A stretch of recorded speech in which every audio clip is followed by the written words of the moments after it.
여러분 안녕하십니까? 오늘 새벽 부산에 장맛비가 다시 시작됐죠. 지금은 소강 상태를 보이고 있지만 한때 시간당 50mm가 넘는 폭우가 쏟아지면서 시내 한복판 지하 상수도관이 터지는 등 각종 비 피해가 잇따랐습니다. 먼저 피해 상황을 현지호 기자가 전해드립니다. 뻥 뚫린 도로 아래로 상수도관이 훤히 드러났습니다. 끊어진 배관 안에선 수돗물이 끝없이 새어나옵니다. 폭우가 쏟아진 새벽, 지하철 공사 구간 상수도관이 터지면서 한동안 3m 높이의 물기둥이 치솟았습니다. 상수도관이 수압을 견디지 못하고 터졌습니다. 지금은 그 일부를 잘라낸 상태인데요. 보시는 것처럼 주변 땅도 함께 무너져 내렸습니다. 이 사고로 사상구 일대 3천여 가구가 7시간가량 단수됐고 인근에서 대형 땅 꺼짐 현상이 2차례 발생했습니다. 안에가 텅텅 삐더라고. 위에는 구멍이 있는데 안에 보니까 안에가 뭐 뻥 뚫리더라고. 그래서 깜짝 놀랐죠. 얼마 전에 또 공사 마친 것 같더만 오늘 또 이래가지고. 오늘 새벽부터 다시 내린 장맛비. 한때 시간당 52mm의 폭우가 쏟아졌습니다. 100mm 넘는 강수량을 기록한 가운데 건물 침수 등 10여 건의 피해 신고가 부산 소방재난본부에 접수됐습니다. 현재 소강 상태에 접어들었지만 일요일인 26일까지 장맛비가 이어질 것으로 보입니다.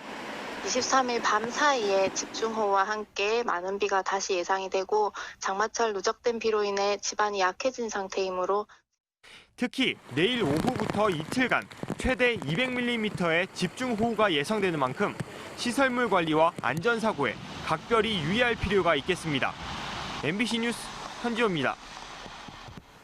지난주 부산 MBC가 김해공항 확장안에 포함된 새 활주로의 승악산 충돌 가능성을 단독 보도했는데요. 부울경 검증단 검증 결과 이게 사실로 드러났습니다. 결국 국토부가 고수하고 있는 김해공항 확장안의 2개 활주로 모두에서 항공기가 착륙에 실패해 재이륙하는 복행 절차가 불가능하다는 결론인데요. 그런데 이 같은 사실을 국토부는 이미 알고 있었던 것으로 드러났습니다. 황재실 기자입니다. 김해공항 확장안에 포함된 새 활주로는 남풍이 불 경우 착륙 전용으로 사용됩니다. 문제는 착륙에 실패해 다시 이륙할 때, 즉 고어라운드 상황입니다. 활주로 정면에 승악산을 피해 급 우선회해야 되는데 충돌 가능성이 제기됐던 이유입니다. 비정상 상황이 발생해서 고어라운드를 할 수도 있거든요. 그럴 때는 그 185나트를 못 지킬 수 있는 확률이 많아요. 부울경 검증단이 국토부가 제출한 새 활주로의 복행 비행 절차와 변수를 그대로 적용해 이륙 뒤 항공기 선회 반경을 그렸더니 승악산과 충돌하는 검증 결과가 나왔습니다. 산 표면에서 무려 90m나 침투됩니다. 이렇게 되면 V자형 활주로 양방향 모두 복행 상황에서 산과 충돌하는 거여서 아예 비행 절차 수립이 불가능해집니다. 비행 절차가 수립이 안 되면 비행할 수 없습니다. 그 공항을 건설하더라도 비행장이 뜰 수 없다는 얘기가 되는 거고. 그런데 이런 충돌 가능성을 국토부가 미리 알고 숨기려 했다는 의혹이 제기되고 있습니다. 신공항을 건설한다면서 대부분 공항에서 채택 중인 최신의 위성 항행 방식을 적용하지 않고 복행 시 선회 반경이 좁아져 승악산과의 충돌 가능성이 상대적으로 낮아지는 재래식 절차를 적용한 겁니다. 다분히 충돌 가능성을 축소하기 위한 고의적인 왜곡으로 보이는데 국토부는 김해공항이 군사공항이라 위성항법 도입이 필요 없다는 이상한 주장을 펴고 있습니다. 거기에 대한 검증 없이 명확하게 덮어버리려고 한다는 것은 저희가 절대로 승복할 수 없고요. 제가 몇 번이나 이런 부분에 대해 이의 제기를 했기 때문에 이런 부분은 절대 수용할 수 없습니다. 부울경 검증단은 새 활주로의 검증 결과를 총리실 김해신공항 검증위에 전달할 예정입니다. MBC 뉴스 황지실입니다. 네, 이렇게 새 활주로마저 인근 산과 충돌할 가능성이 높다는 부울경 검증단의 검증 결과가 나왔지만 국토부는 김해공항 확장을 강행하려 하고 있습니다. 특히 당초 새 활주로는 공군에서 사용하지 않겠다고 했다가 다시 이를 번복하면서 2002년 중국 민항기 추락 사고가 재현되지 않을까 하는 우려가 높은 상황인데요. 근데 문제는 김해공항은 아무리 확장해도 엄연히 군사공항이라는 겁니다. 이만은 기자입니다.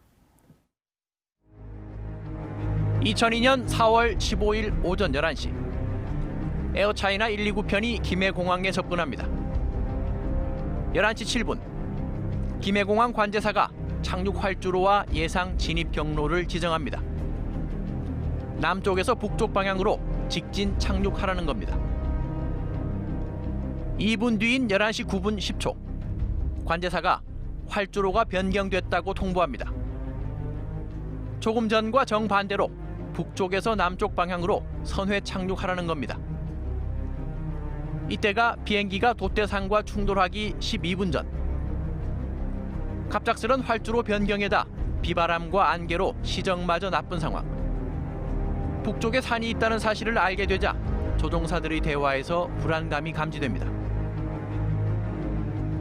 충돌 3분 전. 관제사의 지시에 따라 비행기는 지상 210m까지 하강합니다.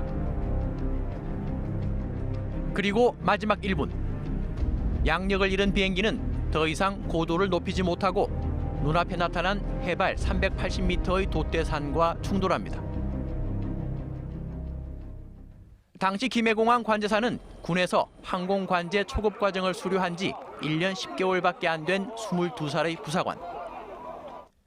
사고조사위원회는 관제탑이 항공기 충돌 직전의 위기 상황에서도 산악 지형에 대한 충돌 경고를 하지 않은 점을 지적했습니다.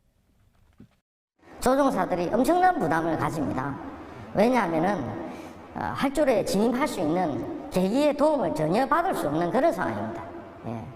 그래서 이 조종사들은 이 김해공항 원웨이 어프로치를 아주 힘들어합니다.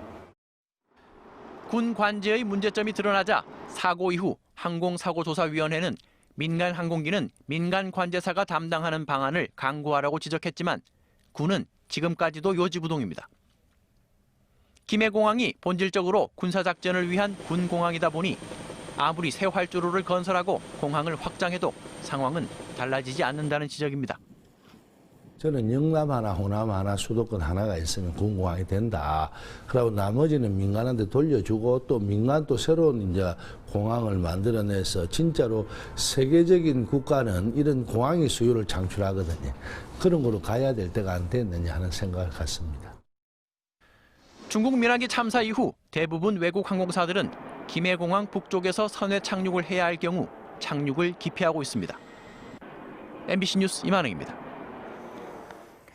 부산, 울산, 경남 상공회의소 회장단이 동남권 신공항의 조속한 건설이 절실하다며 한 목소리를 냈습니다.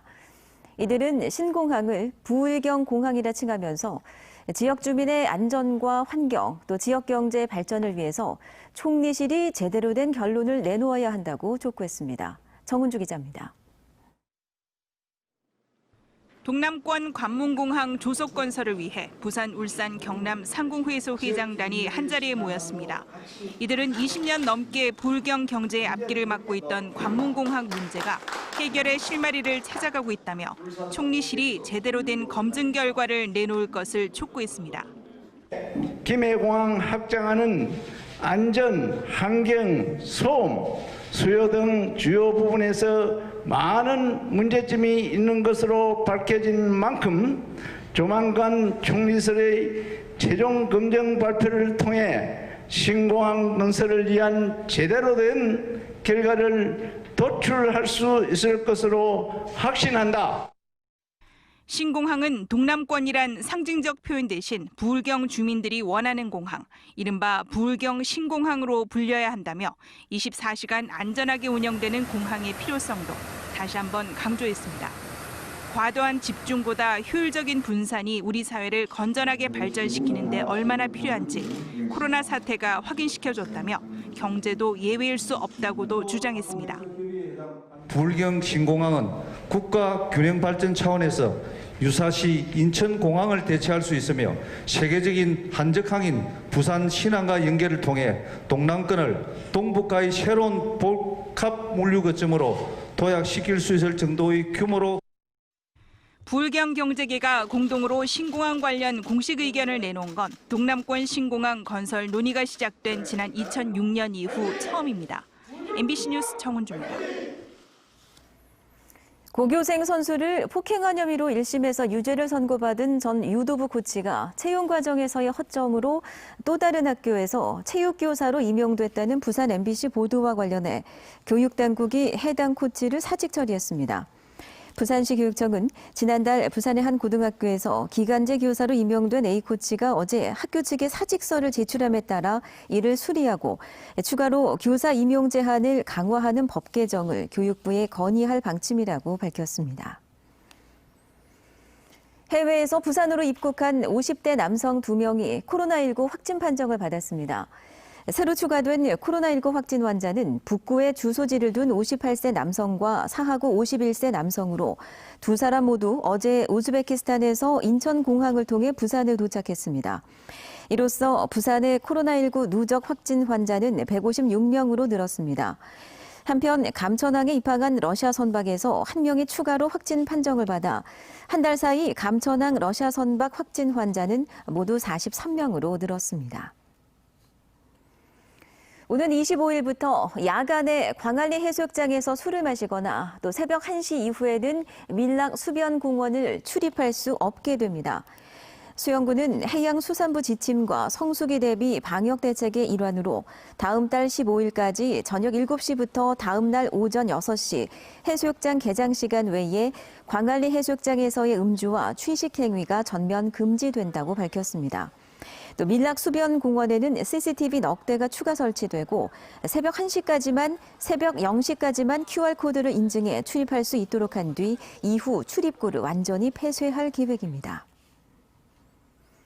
평생 모은 재산을 지역 발전을 위해 사회에 환원해온 송금조 경암교육문화재단 이사장이 향년 98세를 일기로 별세했습니다.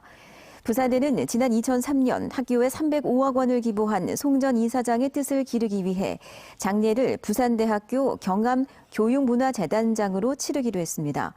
빈소는 경남교육문화재단에 마련됐으며 장례는 5일장으로 예정돼 있습니다. 부산교육청은 오늘 31일부터 다음 달 13일까지 부산진구 부산진로진학지원센터에서 2021 대입 수시 모집 지원 전략 안내를 위한 1:1 대면 진학상담을 실시합니다.